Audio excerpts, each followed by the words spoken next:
Hello and welcome to the Anchor on Benue Television, a hard talk that features notable personalities.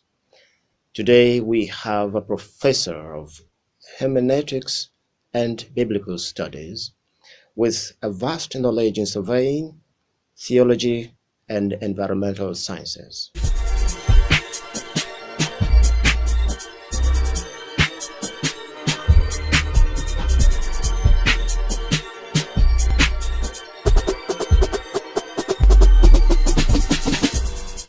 Professor Cephas Tushima is our guest. Welcome to the Anchor.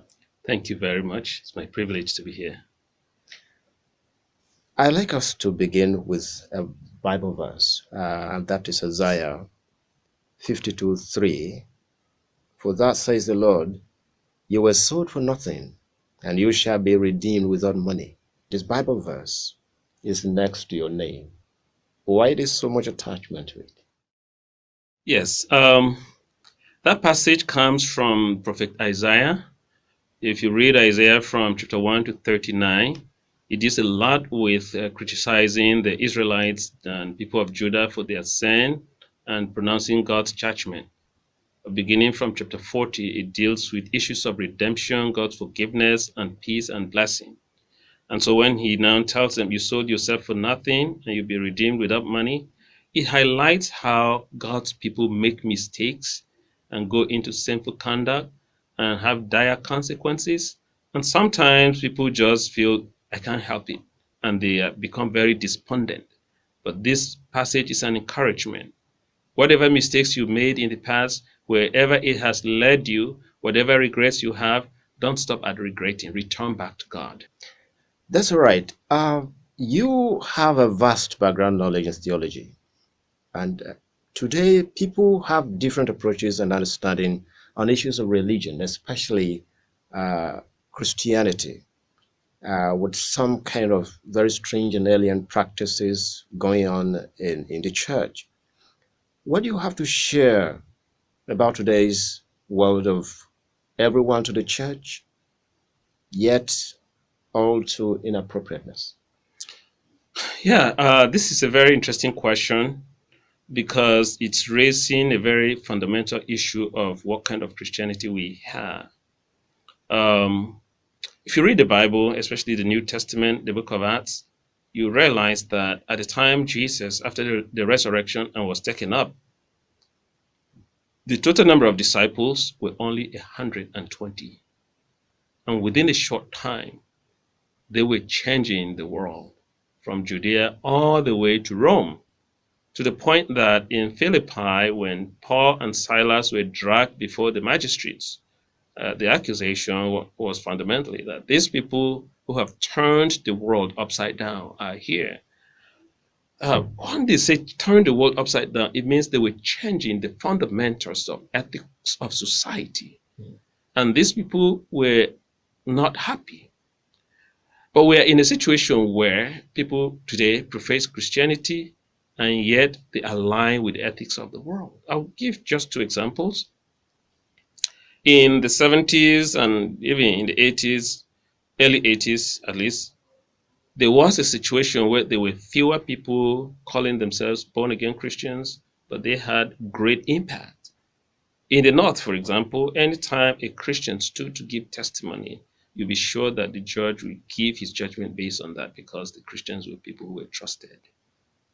I remember as a young surveyor in the late 80s, when we still had the old Benue state, we had a commissioner who was a chain smoker. And at that time, under the Babangida administration, with Kuti as the Minister of Health, there was a ban on smoking in public offices. And we had a director in the ministry who had a high reputation as a Christian. And anytime the commissioner was out in the garage smoking, and this director was coming to see him, he would throw his cigarette away. I mean, he would not do that for anybody, but because of the Christian faith of this man, he respected him for that. Would that happen today? So we have come to the point where people profess faith, but they don't want to be transformed, or they are not taught to be transformed. So it's either of two ways. It's either we are teaching the wrong things, or people are resistant to the truth. I'll give the second example. Years ago, a very close family friend, the dad died, and the first son was abroad, and the mother desired that he would come back, as head of family. And we spoke with him, and he came back, was employed in one of the federal ministries, and was doing well. After a year, we were chatting, and I was asking him, brother, how are things? He said, well, generally things are fine, but what he finds most difficult is working in the public space, maintaining Christian ethics, especially with people who profess to be Christians. And he talked about how in the ministry where he's working, or the agency where he's working, most people profess to be Christians, they're elders or pastors or whatever. And yet the kind of crookedness he sees baffles him. People are traveling, the kinds of submissions, fake receipts they bring and everything. And so one day he was talking with some of his colleagues, and then he asked them, well, you people say you are Christians, you are this, but then it doesn't reflect in what you do here, especially when it comes to money. They laughed him to scorn. They say, well, brother, if you don't know, we will tell you the pocket doesn't get born again. That sounds funny. Really? But that's the life people are living, and you can apply that in every respect. And so at the end of the day, you ask the questions, are we really still Christians? And we leave that to God to judge. Jesus gave a parable of a man sowed wheat in his field. And when men slept, an enemy came and sowed tares amongst the wheat. And as they were growing, some of his servants noticed the difference, and they came to him and said, sir, did we not sow wheat? How come there are tares amongst them? We want to go and weed them out. And the master says, no, leave them. Because in weeding, you may weed the wheat as well. But in the time of judgment, God will sift the wheat from the chaff. So yes, all of that is going on, but it's not in our own place to begin to judge and say, this one is wrong, this one is wrong. Jesus said, by their fruits you shall know them. And so it's for us to be more circumspect. Where do I identify myself as a Christian? Where do I worship? Who are those that I submit to as my mentors? Who are those that I get together with as friends? As the saying goes, birds of the same feather flock together. So, yes, there's a lot of deception there in one way or the other. Some of the things we've seen, even in media, horrible things that people who profess to be men of God do. But so that's why we need to be wise. But at the end of the day, God is the one who will determine those who are really His. Okay, so are we better off compared to the way of life of our people? The Tiv community, for instance, the issue of swim came up, and that led to the Tiv people saying or rejecting swim. So for a person who believes so much in his culture, and then you want him to change to Christianity, and these things are happening, there's a contradiction I'm trying to look at. The first thing I will say is that culture is very important to people everywhere. Because I was interviewing Dr. Chris Collady, and who had for many years been board chairman and eventually CEO of Cadbury Nigeria Limited. And then at the time I was interviewing him, I think he was at Pan African University, and then later was chairman of the Shaw P that Jonathan instituted. Okay. But I brought this because of work culture, and he shared a story of during the time of Shagari and import licenses, and so Cadbury was doing something, and they were accused of fraud because of a mistake from somebody from the Ministry of Commerce. And when it got to almost like where they were going to determine their faith, and he shows up, whoever government official that was looking at the issue say, oh, this is from Cadbury, we know those people. They won't do this kind of thing. So they had a culture within Cadbury that was well recognized. So all of that is to say culture is very important. And so wherever you are, whoever you are, culture gives people a sense of identity. And when you take away their culture, they lose that sense of identity. Now, there are different approaches people take to Christianity and culture. The historic missionary approach is what people call Christ against culture. So when Western missionaries came to Africa, everything cultural was looked at as evil and demonic, and so you have to throw it away. Then later on, especially when the strand of Christianity that is called liberal Christianity opens up for everything, there's an approach of what today we call Christ in culture. Okay. And so people who hold those kind of view say, everything in culture is a manifestation of God, so you don't have to do away with it. There is a more nuanced approach which I espouse, and that is the one that is called Christ transforming culture. And in this approach, you recognize that God created people. Ethnicity comes from God. You know the story in Genesis 11, the Tower of Babel and all of that, where God divided languages. So with that situation, whatever language you speak is God-given. And so the culture of that language is important. But we also recognize that from the fall of human beings from grace in Genesis 3, when human beings disobeyed God, perversion came into human life and everything is perverted. Things that are good, they are perverted. Even food, the way some people eat, that there's some perversion in how they eat and all of that. I won't go into that. So culture has perversions. So Christ, when you embrace Christ, you can come into culture to redeem culture. There are aspects of culture that are good, but maybe the way they were carried on shows in a wrong way, and then culture can be redeemed. I wrote a paper some time ago.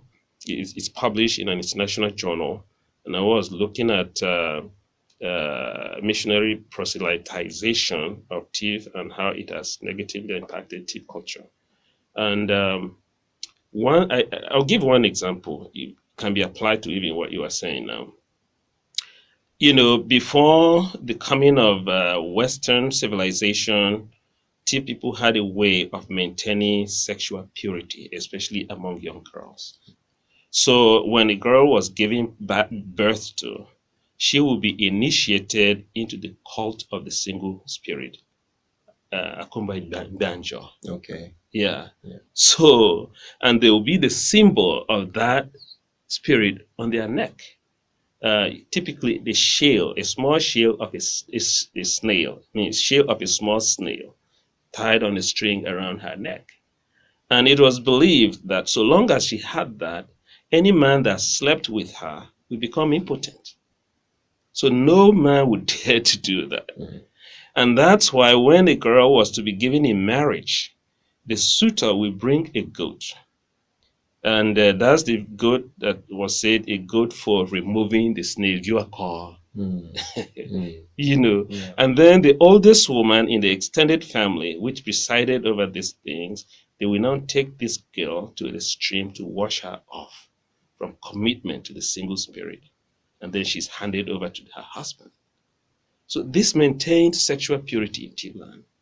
So when missionaries came and said, everything cultural is bad, throw it away, they did not teach people the ethical values of sexual purity enough.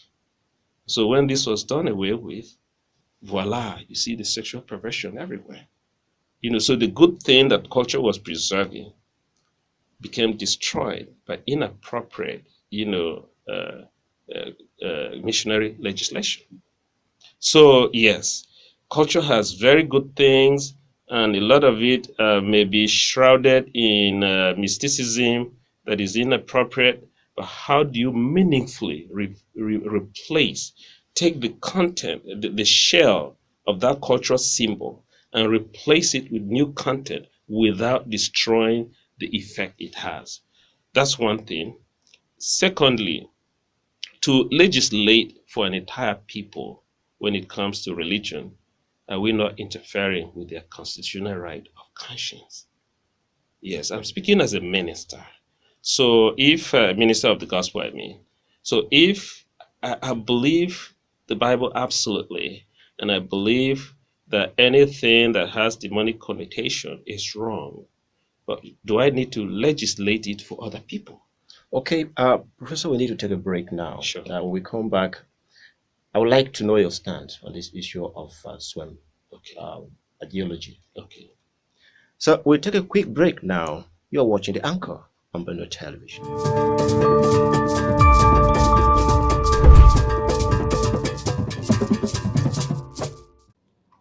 I urge all of you to please be peace-loving people.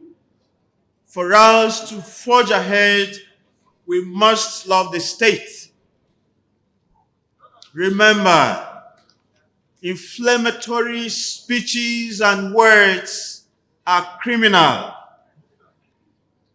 Words have consequences just like actions. Wherever your freedom starts and ends, someone else's freedom begins.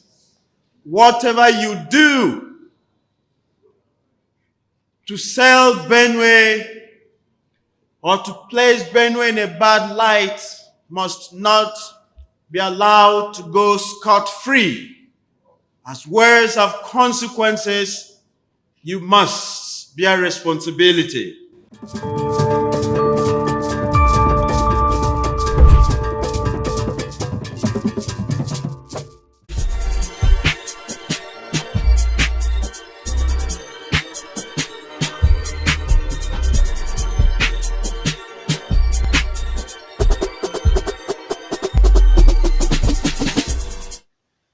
Welcome back from that short break. You see The Anchor on Benue Television, and today we have a professor of hermeneutics and biblical studies from Jos. He is a professional surveyor with a vast background knowledge of theology and environmental sciences. Professor Cephas Tushima, good to have you again. Thank you. Yeah, drawing from Exodus 20, verse 3, you shall have no other gods before me. The TIF community convened on December 17, 2019, and pledged allegiance to the Almighty, rejecting the same theology. Is this a plus or a minus on the people? Well, again, unfortunately, I wasn't aware of that event. And when you say the TIF people, I don't know how many TIF people.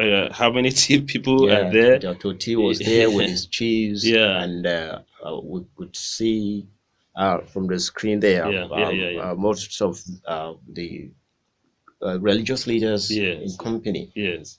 Okay. So now that gives me a context. But like I was saying before the short break, religious matters are matters of conscience. I believe absolutely in the Bible and what it teaches. But like I said a little earlier, should I take my belief and legislate for every person? The question is, that would be infringing on their constitutional right.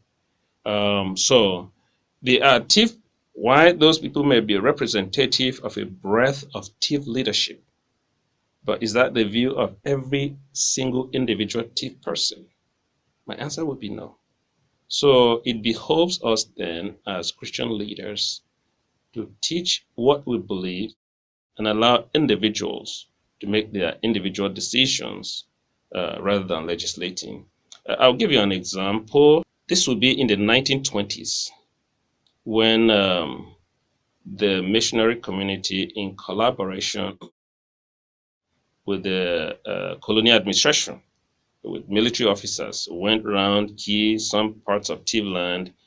There were two waves of that, Nyambiwan and then Namahaka or Namaka, whichever. These were movements where they were now forcing people to deliver their witchcraft instruments. And if you didn't bring them, you'd be beaten up and thoroughly, humiliated. So a lot of people brought out those crafts, some of which are in museums, and the like. But did that change their belief from that to Christianity? Maybe not. Maybe a few. Who knows? So imposition is not the best way of social re-engineering. The Bible itself works with persuasion. In Isaiah chapter 1, I think from verse 18 there about, God says, "Come, let us reason together." God has the power to impose his will on humanity, and yet he doesn't, because remember the Bible says he created man in his likeness and in his image. God is a rational God, free agent, and that's how he made human beings as free agents to be able to make choices. But what God does is to place before individuals what is right, what is wrong. And you make your choice. Whichever choice you make, you bear the consequences. And if we are like God, I believe that's the way to go. Put out the truth to people as individuals, let them make their individual choices. That's great. Now, let's look at Christianity and politics. The two outwardly look unusual together. To some people, especially those who believe that Christians should have little interest in politics, they will tell you that the call on Christians was to reach the world with the good news of salvation and not to moralize the society. So if politics is a dirty game, as it is widely believed, why should Christians care about what happens in the assemblage of political players? Well, the whole phrase, politics is a dirty game, in itself is wrong. A lot of the people that came to Africa as missionaries came out of the late 19th century and early 20th century with some of what was going on in Europe, where modernism was having huge impact on society. And some of the assumptions of modernism went contrary to the Bible. For example, the disbelief on the supernatural and things like that, and therefore miracles don't exist, and so on and so on. Let me not waste time on that. When some of these people came, they already had what we call the bunker mentality of Christianity, withdrawing from the public space into your cocoons and staying safe. And so, because society will corrupt you. I remember years ago, I was doing my youth service in then Kwara State, and I served with the FCS, Fellowship of Christian Students, and I was a traveling secretary. I went to visit a school. The principal of the school, had attended the same school with a missionary school with late Brigadier General Kia. Okay. So when he knew I was from Benue, until he started talking about those times. Now, he told me that when Kia finished secondary school and then joined the military, and back in the school, when the missionaries heard about it, they were crying, literally, that they have lost Kia to the world because they believed being in the military was not for a Christian. Can you imagine? So these were things that were taught from people who had wrong ideas about the interface of the secular and the sacred. The Bible doesn't teach that. You look at key figures in the Bible that are well respected and revered, like David. He was a military general who became a king. So some of these people were key political figures. Yeah. So politics, just like any other thing, is neutral. It's how you use it that will make it good or bad. Take a car, for example. A car is a very useful tool. You can drive it to church, drive it to work, but a criminal will take it to go and rob people. Does that make owning a car a bad thing? Obviously not. So that's how I look at politics. Politics is neutral. It's the players that can make it good or evil. A lot of people go into politics for what they can get out of it. And you look at, take for example, shortly after, the National Assembly was convened, I think within the first month or two, they were going on recess. and there was this whole issue of alerts that the Senate president was trying to correct himself about. The information was already out there in the public space. You can't take it out. And you look at a point where we are all groaning, with this removal of fuel subsidy, the impact on people's incomes and people's lives, and yet you are taking at least 150 million to buy cars for National Assembly members. Is that conscionable? It just shows how people are there to serve themselves and not the people. We have to go back to that concept of public service. Why am I going into politics? And if that happens, a lot of things will be different. But if we continue on this trajectory of self-serving, public offices, Nigerians are very docile, divided by ethnicity and every kind of religion or whatever. But at the end of the day, when you go to the market, the price is not different whether you are Tiv or Yoruba or Igbo. The price is not different if you're a Muslim or a Christian or a worshiper of idols. We all face it. He will get to the people where the people will say enough is enough. Professor Tushima, one last one. Bringing your environmental sciences and surveying knowledge to bear, especially on the new Benue state, what should be the focus?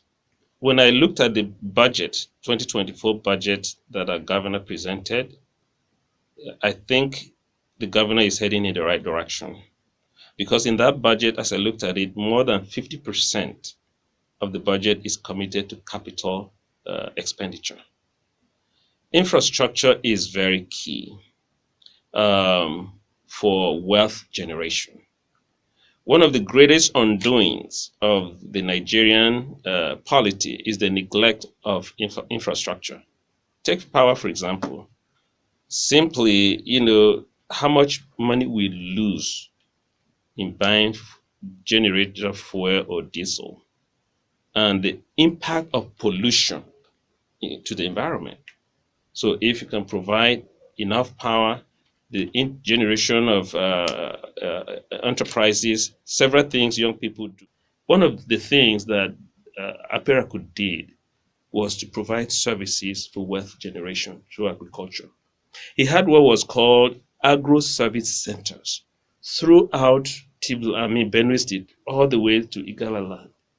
You will have tractors, you have bulldozers, you have combine harvesters, everything you need in a mechanized farming environment.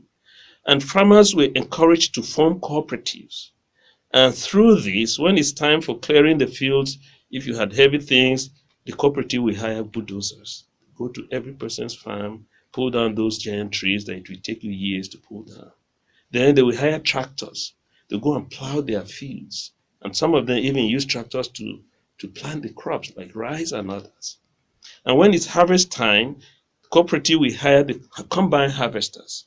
We go in and harvest these crops. So work was being done efficiently. Agriculture was prospering. And I believe that was the time even the name Benue as the food basket generated. Subsequently, the military took over. Gradually, all those things died. No civilian administration have thought consciously of empowering people this way. So I would say infrastructure is key in terms of public utilities, roads, electricity, water, because most diseases, more than 60% of diseases people are traced to poor, bad water. So if you can provide good water for people, you are saving money from treating illnesses. You are at the same time also, saving man hours, that could be used for labor because people are sick. So I believe pursuing infrastructure will really be a good economic investment going forward. And so, dear esteemed viewer, this is where we end it on the anchor today on Benue Television. I hope you will join us again. Our guest has been a professor of hermeneutics and biblical studies, Professor Cephas Tushima. It's been a great moment having you on the anchor. It's a privilege for me to be here. Thank you. I look forward to coming back again.